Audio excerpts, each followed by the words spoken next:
Hello, everybody, and welcome to Know the Score, the Minnesota Orchestra quiz show, where our contestants get to show off their knowledge of music and composers. I'm Michael Sutton, your host and self-appointed concertmaster of the Minnesota Dorchestra.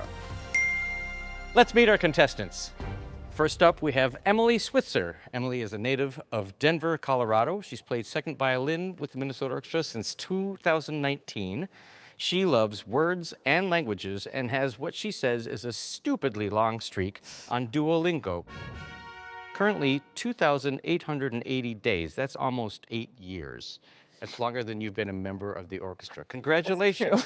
Thank you. If you can name us a score that you're a fan of, or at least a composer. Lots of composers, but at the moment, I've been listening to a lot of Ravel, particularly his Mother Goose Suite, which is just gorgeous, gorgeous orchestral writing. That tracks with the fact that you are fluent in French. Perhaps. Okay. Sitting next to her is Sarah Switzer. There's a pattern here. Sarah is Emily's sister. Sarah's been a violist in the Minnesota Orchestra since 2022.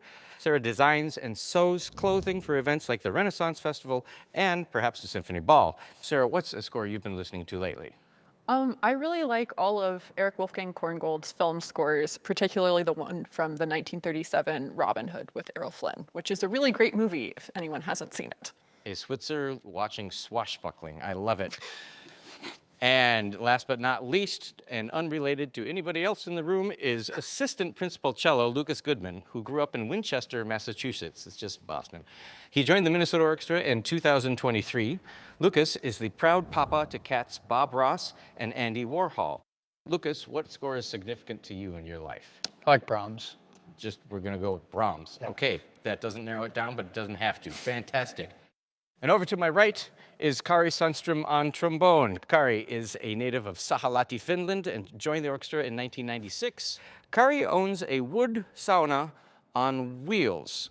Kari, how fast do you get that thing going? You could take it up to maybe 65 miles per hour. Okay, but with people in it, maybe not. Okay. Kari, what's your favorite composer and score? Dmitri Shostakovich and his Symphony number 11, 1905. He's a musical revolutionary. Absolutely. Very cool. Thank you. How about you, Michael? Well, the interesting fact about me is that I'm the only member of the Minnesota Orchestra, formerly the Minneapolis Symphony, that was born and raised in the city limits of Minneapolis. We've got people from Minnesota and St. Paul, but we're not going to count them. Who is your favorite composer, Michael? My favorite composer is Richard Strauss, not the waltz guy, Richard Strauss, and my favorite opera is Rosenkavalier. All right, folks, are you ready? Here's how this is going to work. I'm going to read you the rules. I'll ask a series of questions. After each question, the first contestant to buzz in with the correct answer wins 1 point. If an answer is incorrect, Kari will let you know. Like that. A final speed round may determine the winner. Each speed round question is worth 2 points. The contestant with the most points at the end of the game wins. Let's play Know the Score. All right, folks, are you ready? Time for the first question.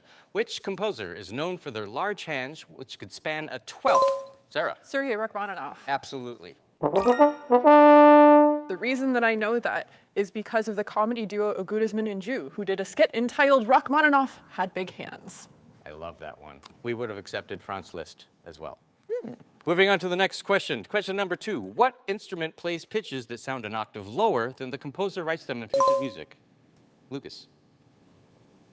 Bass. You are correct.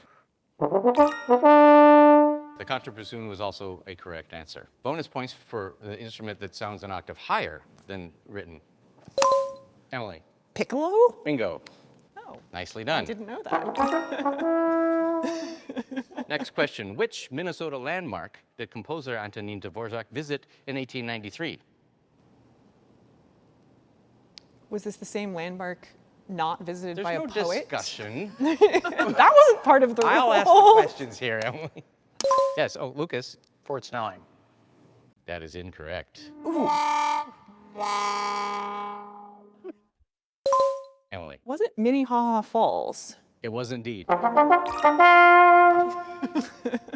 Lukas, that was a good guess, Fort Snelling, but Thank you. how did you come up with that? Just thinking about what would have been here in 1893. That's pretty much it. You know, Fort Snelling and Minnehaha Falls are not that far apart. but he came to Minneapolis. He was living in Spillville, Iowa for the summer, being a head of a music school in New York City. And he came up here, got on a streetcar in downtown, went straight down to Minnehaha Falls, walked around, and wrote a musical theme on his shirt cuff that became part of his G major violin sonatina. Oh, wow. Did not know that. How'd you know all that?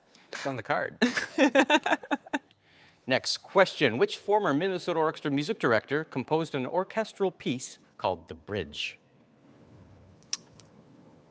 Uh-oh.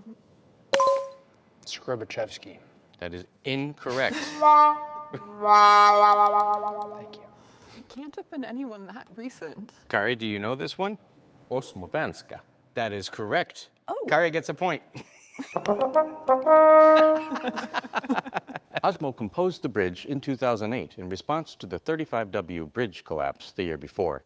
He could see the bridge from his home. Several Minnesota Orchestra musicians are also composers. The one featured most recently on an orchestra program is Kari, who composed the Chromatic Fantasy for solo cello and played by Tony Ross at our chamber music concert in January. Well, how'd it go? It was awesome.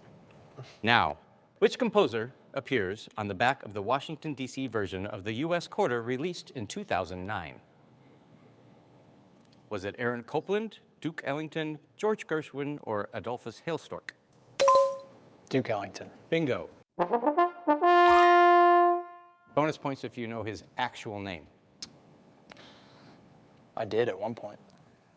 That doesn't count. Anybody? His name was Edward Kennedy Ellington. Dead Kennedy. That would have been my second guess. Yep. All right, our last question of this round.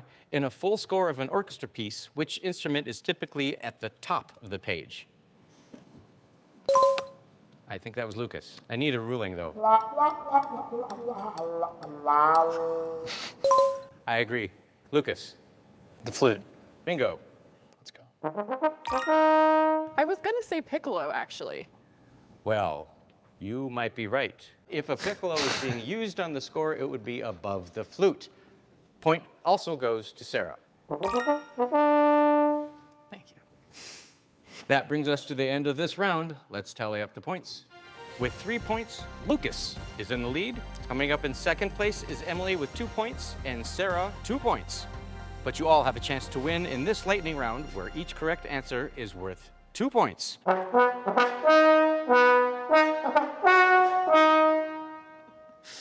Thank you, Kari. Are you ready? Which composer is depicted as Mozart's rival in the 1984 film? Lukas. Salieri. Bingo. What is the time signature of Lalo Schifrin's Mission Impossible main theme? 5/4. Correct. Which Beethoven symphony is the only one with 5 movements? Lukas. 6. Correct. True or false? The American Composers Forum was founded in Minnesota. I think it's true. You are correct. The Minnesota Orchestra's brand new CD recording features music by which composer? Thomas Addis. That is correct. That's the end of round 2. Let's have our judges tally up the scores. Sarah, you scored 2 points. Lukas, you scored 7, which means with 8 points, Emily is our winner today.